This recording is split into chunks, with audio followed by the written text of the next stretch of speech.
Je ne m'attendais pas à la paix, mais pendant quelques heures ce matin-là, j'ai eu l'impression de l'avoir peut-être trouvée.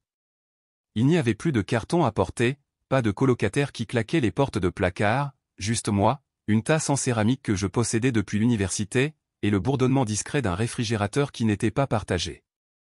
Je n'avais même pas encore acheté de rideaux. La lumière entrait vivement par les fenêtres, frappant le parquet comme si elle y avait sa place, tout comme moi.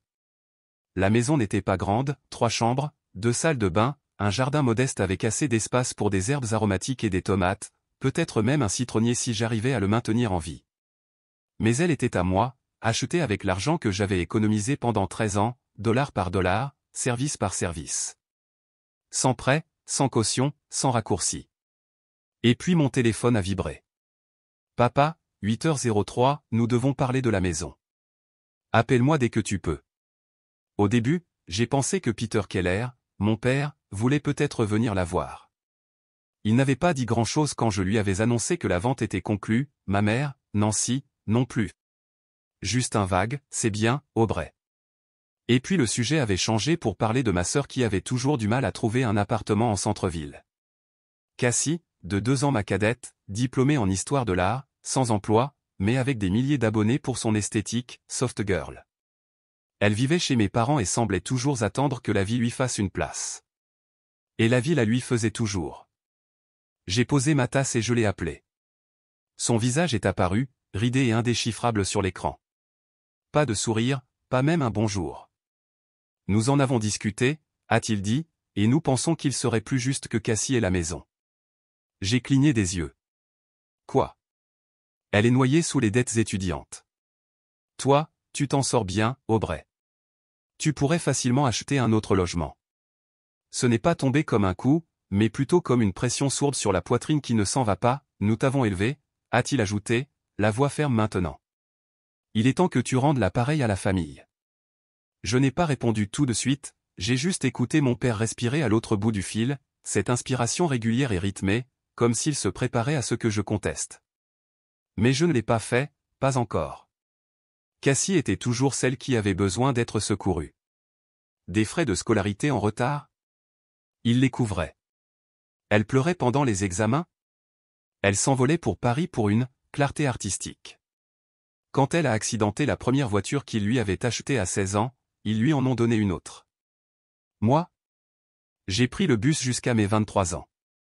Tu travailles dans la tech, a-t-il poursuivi. La cybersécurité, c'est bien ça? Tu gagnes bien ta vie, et Cassie est dans une situation très délicate en ce moment. Une situation délicate, ai-je demandé. Elle essaie de construire quelque chose, et elle ne peut pas le faire sans une base solide. Cette maison pourrait être cette base pour elle. Avant que je puisse parler, le visage de ma mère a rejoint l'appel. Nancy Keller, toujours en robe de chambre, toujours avec ce ton doux qui rendait toujours les pires choses polies. Aubrey, a-t-elle dit gentiment, nous t'avons donné tout ce que nous pouvions, et maintenant nous te demandons simplement de faire de même pour ta sœur. Vous ne m'avez pas donné cette maison, ai-je dit. Non, a-t-elle admis. Mais nous t'avons élevé. Nous t'avons soutenu. Tu ne serais pas là où tu es sans nous. Les mots étaient lisses, répétés. Il n'y avait aucune chaleur en eux, aucune cruauté, mais j'avais quand même l'impression que quelqu'un me vidait la poitrine avec une cuillère. Encore Cassie. J'ai pensé à toutes les fois où j'avais demandé de l'aide quand j'étais plus jeune, de l'argent pour les livres, une aide pour le loyer, une signature de caution. Toujours la même réponse, nous donnons la priorité à l'éducation de Cassie en ce moment. J'ai fini par arrêter de demander, j'ai appris à m'en sortir avec des pourboires et des nouilles instantanées. J'avais 34 ans. J'avais signé l'acte de propriété, payé la compte, ouvert les compteurs, déménagé les meubles à la main. Et les voilà, souriant gentiment pendant qu'ils taillaient dans la seule chose que j'avais construite par moi-même. Tu es égoïste, a dit ma mère. C'est ça qui m'a piqué. Pas la demande, pas même la supposition, mais le mot « égoïste », comme si choisir de garder ce pourquoi j'avais travaillé était une sorte de trahison. Puis mon père s'est penché en avant, le visage durci. Tu as une obligation morale, a-t-il dit, envers cette famille. Je n'ai pas crié. Je n'ai pas expliqué. J'ai simplement raccroché, non par colère, mais parce que je savais que si je continuais à écouter, je ne leur parlerais peut-être plus jamais. Une semaine plus tard, un coursier a frappé à ma porte. Des documents juridiques. Mes parents, Peter et Nancy Keller, me poursuivaient en justice. Quand j'ai ouvert l'enveloppe, je n'ai pas été choqué, pas vraiment. C'était plutôt une confirmation, comme si la chose que j'avais toujours crainte en silence s'était finalement mise par écrit. Demandeurs, Peter et Nancy Keller. Défenderesse, Aubrey Keller. Objet de la plainte, manquement au remboursement d'une dette familiale. Réparation demandée, transfert du bien immobilier à Cassie Keller, prise en charge des paiements hypothécaires restants, compensation financière pour préjudice moral. Il y avait même un chiffre, 289 300 $. Apparemment, c'était ce qu'avait coûté mon éducation. Je me suis assise par terre dans mon salon et j'ai laissé le silence s'installer autour de moi. Les murs étaient encore nus. Je n'avais même pas encore accroché un seul tableau. La maison ne semblait plus être la mienne. Elle ressemblait à une pièce à conviction. Ils disaient que je leur devais de l'argent parce que je ne serais pas aussi prospère sans leur investissement initial, comme si ma vie était un portefeuille qu'ils avaient le droit de gérer, comme si l'amour avait toujours été accompagné d'une facture, simplement différée. Mais ce n'est pas comme ça que je m'en souviens. J'ai commencé à travailler à l'âge de 16 ans. Mon premier emploi était livreuse de pizza. Puis j'ai emballé des courses, nettoyé des salles de cinéma, passé un été à trier le courrier mort à la poste. Je faisais tout ce qui payait juste assez pour survivre. À 18 ans, j'étais seul. Je ne suis pas allé au bal de promo, j'économisais pour une Honda de 1998 avec 320 000 km et un rétroviseur manquant. J'ai vécu dans des studios qui sentaient l'eau de Javel et le désespoir, je suis allé à l'université locale, puis j'ai suivi des cours du soir en programmation, plus tard une formation intensive, puis une certification, puis une autre. Ce n'était pas de la magie. C'était du labeur acharné. Pendant ce temps, Cassie était en Italie, à se trouver. Il la disait sensible, artistique, pleine de potentiel. Elle a étudié l'histoire de l'art dans une université privée, a passé ses vacances de printemps à Lisbonne et ses étés à Vienne. Mes parents payaient pour tout, les frais de scolarité, le loyer, les vacances, même les vêtements qu'elle portait pour ses séances photos. Je n'étais pas jalouse. Je suis devenue plus silencieuse. Je me souviens encore d'avoir envoyé un courriel à ma mère pendant ma première année d'université, lui demandant si elle pouvait m'aider à acheter un manuel à 120 $ dont j'avais besoin pour les structures de données. Sa réponse est arrivée le soir même, nous concentrons notre soutien financier sur Cassie en ce moment. J'espère que tu comprends. J'ai compris, et j'ai arrêté de demander. Mais même avec tout ça, je ne m'attendais pas à cela. Pas un procès. Pas l'accusation que je leur devais ma maison parce que j'avais enfin construit quelque chose qu'ils n'avaient pas touché. Parce que c'était vraiment de ça qu'il s'agissait, n'est-ce pas? Le contrôle. Je ne leur appartenais plus, et ça les terrifiait. Le lendemain du jour où j'ai reçu l'assignation, Cassie a posté une story sur Instagram. C'était la photo d'une cuisine ensoleillée, carreaux de métro blanc, robinetterie en laiton, petits pots d'herbes aromatiques soigneusement alignés sur le rebord de la fenêtre. La légende disait, j'ai hâte de faire de cet endroit un foyer. Tellement reconnaissante envers ma famille de se battre pour ce qui est juste. L'image n'était pas ma cuisine. Ce n'était même pas une vraie annonce immobilière. J'ai fait une recherche inversée, Pinterest. Mais les commentaires ont afflué quand même. Tu le mérites, ma belle. Une vraie reine obtient son château. Tellement fière que tu tiennes bon. Je n'ai pas répondu. Je n'ai rien posté. Qui avait-il à dire? Elle savait que j'avais acheté la maison toute seule. Elle savait que la compte, 77 000 $, provenait entièrement de mes économies. Elle savait que je dormais 4 heures par nuit depuis des années pour rendre cela possible. Mais Cassie ne voyait pas ma maison comme la mienne. Elle la voyait comme la sienne. Ou peut-être, plus précisément, elle voyait ma réussite comme une menace parce que, pour une fois, on ne la lui avait pas servie sur un plateau. Ce n'est pas que Cassie était cruelle. Elle pouvait être charmante, attentionnée, même. Elle m'envoyait des cartes parfois, appelait quand elle avait besoin de conseils sur ses petits amis, ses propriétaires ou de mauvais professeurs. Mais elle vivait dans une histoire différente.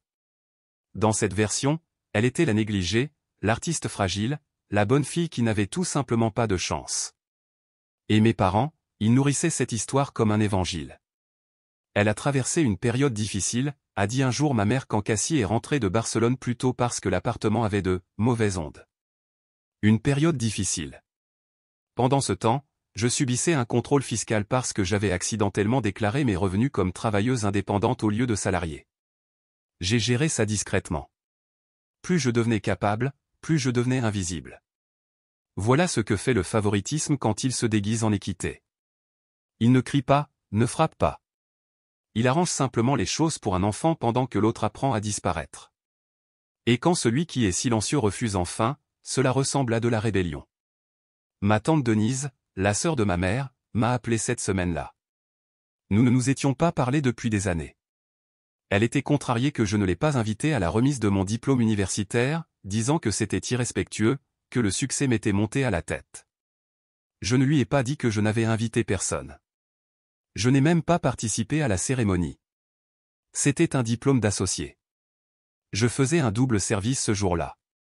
2 nuits plus tard, j'ai découvert que ma tante Denise finançait le procès de mes parents, non pas parce qu'elle croyait que Cassie méritait la maison, mais parce qu'elle croyait que j'avais besoin d'une leçon d'humilité. La première audience était prévue 2 mois après avoir reçu les papiers.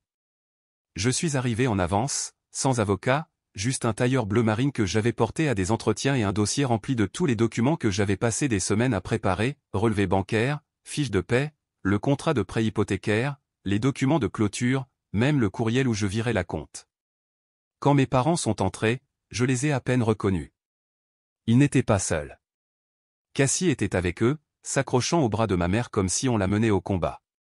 Et puis, derrière eux, tante Denise, les cheveux bouclés, le regard perçant. Ils portaient tous le même t-shirt blanc, avec des lettres noires en gras sur la poitrine, la famille avant tout. Je n'ai pas réagi, j'ai simplement tourné mon visage vers l'avant et j'ai attendu. L'huissier a appelé le numéro de l'affaire. Nous nous sommes levés. La salle d'audience était silencieuse, fluorescente, froide.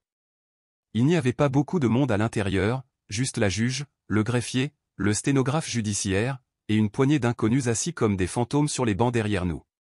Quand la juge a demandé si les demandeurs souhaitaient présenter leur plainte, leur avocat, un homme qui avait l'air trop fatigué pour croire à ce qu'il faisait, s'est levé et a lu une déclaration préparée. Les Keller soutiennent que leur fille, Aubrey, ne serait pas dans sa situation financière actuelle sans leur investissement émotionnel, physique et financier tout au long de son éducation. En reconnaissance de cela et à la lumière des difficultés financières actuelles de Cassie Keller, ils estiment que la solution juste et morale est qu'Aubrey transfère la maison qu'elle a récemment achetée à Cassie tout en continuant à assurer le service de l'hypothèque pendant une période de transition de 2 ans. La juge m'a regardé. « Avez-vous une réponse, mademoiselle Keller ?» Je me suis levé lentement. Ma voix n'a pas tremblé. « Votre honneur, je suis l'unique titulaire du prêt hypothécaire sur cette propriété. J'ai payé chaque dollar moi-même. Il n'y a pas de caution, pas de second nom sur l'acte de propriété.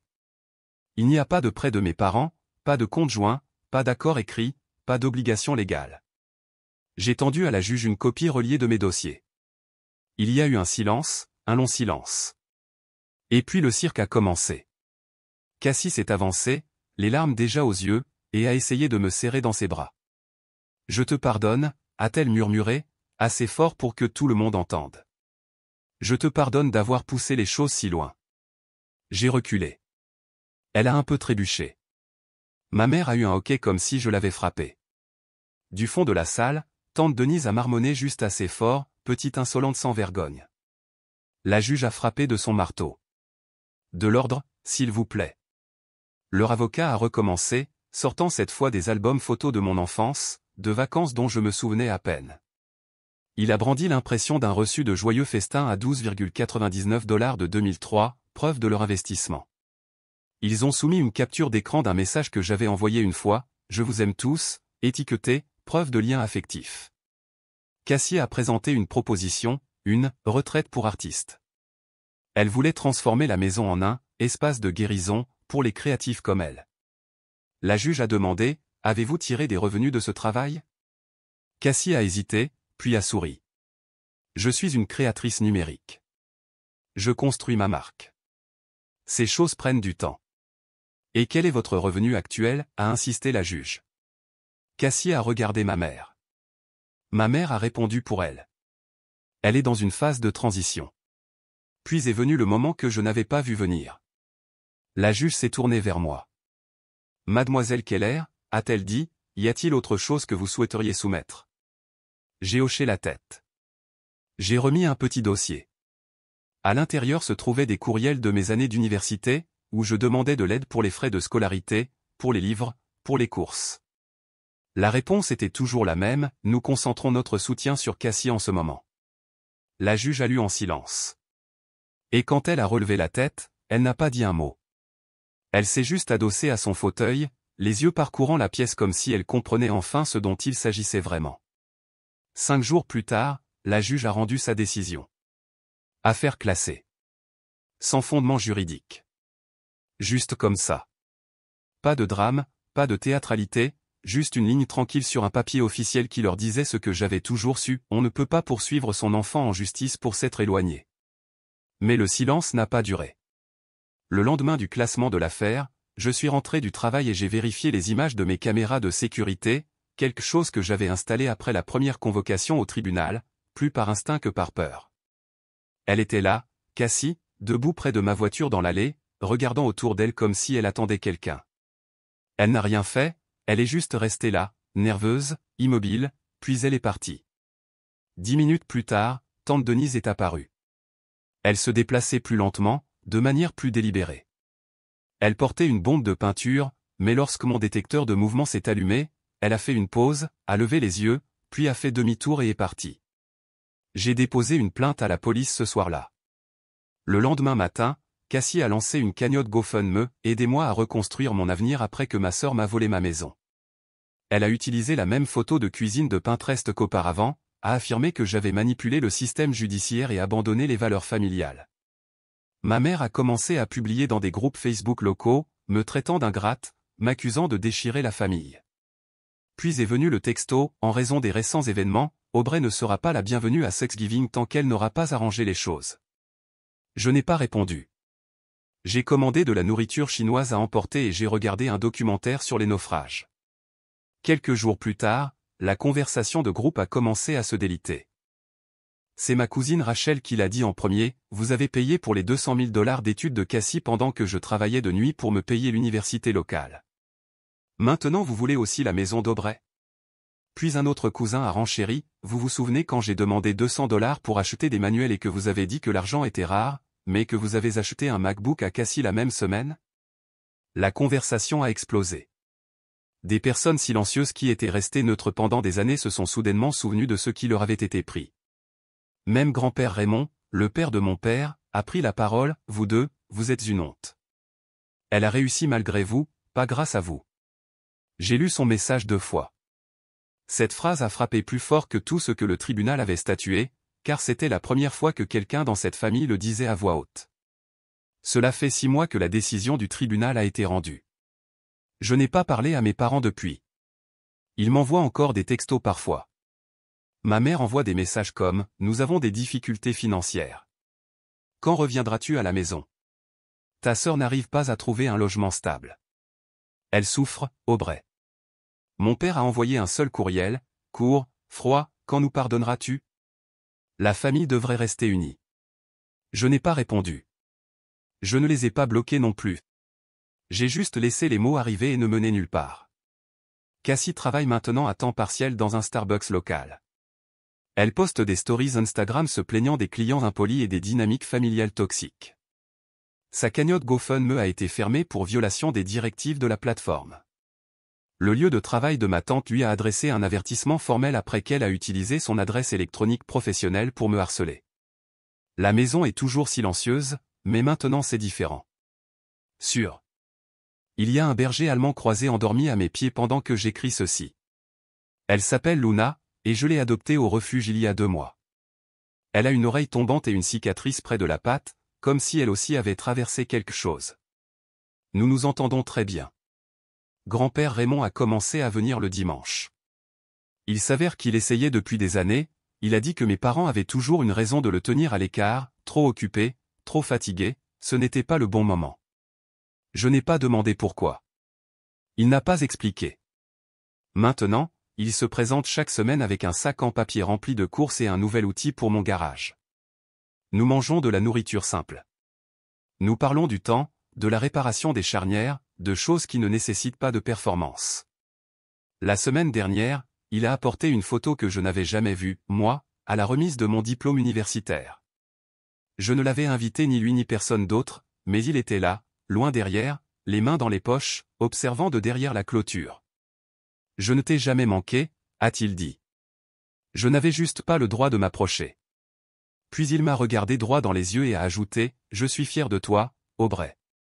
Tu ne les as pas laissés prendre ce qui ne leur appartenait pas. » Je n'ai pas pleuré.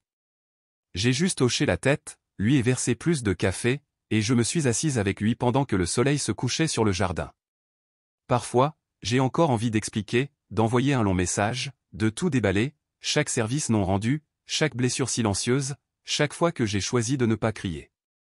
Mais alors Luna se blottit près de la porte arrière, la lumière s'estompe doucement sur le parquet, et je me souviens que je ne dois d'explication à personne pour avoir bien survécu, pas même aux personnes qui m'ont élevé.